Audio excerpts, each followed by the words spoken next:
Lambat deklarasi Ganjar Pranowo kehilangan momentum, Anies melaju makin cepat. Demi mengalahkan Anies Baswedan yang sudah lebih dideklarasikan, deklarasi Gubernur Jawa Tengah Ganjar Pranowo tidak boleh terlambat.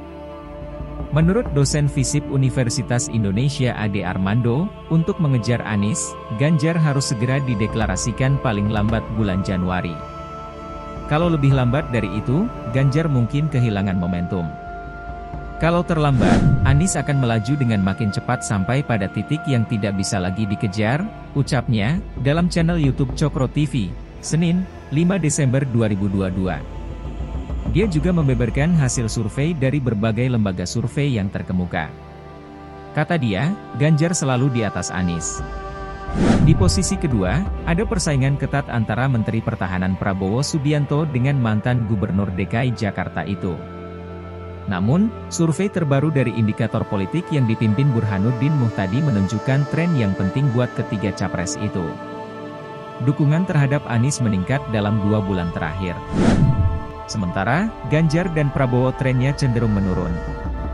Prabowo yang menurutnya selama 6 bulan terakhir di posisi kedua sekarang sudah drop ke posisi ketiga. Selisih dukungan terhadap Ganjar dan Anies pun makin menipis. Ganjar memperoleh 33,9% suara. Artinya dia masih menempati posisi tertinggi. Namun, sekarang dia hanya unggul tipis dari Anies Baswedan yang memperoleh 32,2% suara. Prabowo Subianto di urutan ketiga dengan 23,9% suara berjarak cukup lebar dengan kedua pesaingnya, jelas Ade. Lebih lanjut kata pegiat media sosial ini, selisih suara Ganjar dengan Anies sekarang hanya 1,7%, sangat tipis.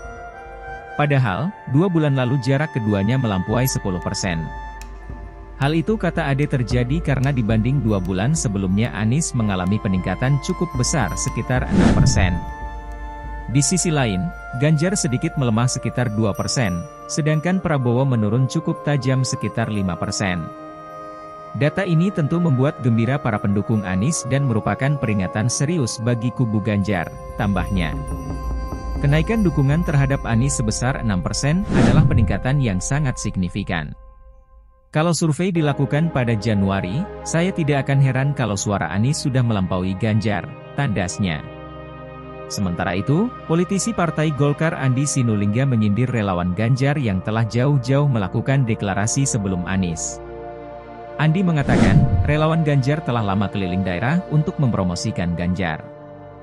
Begitupun dengan Ganjar sendiri. Sepertinya benar apa yang dikatakan Bu Janda, bis dipukuli konslet. Bukannya yang deklarasi jauh-jauh hari itu adalah para pendukung Ganjar, relawan Ganjarisnya juga keliling-keliling daerah promosiin Ganjar dengan acara panggung yang mewah, dan Ganjar pun sudah keliling daerah sejak setahun lalu, ungkapnya.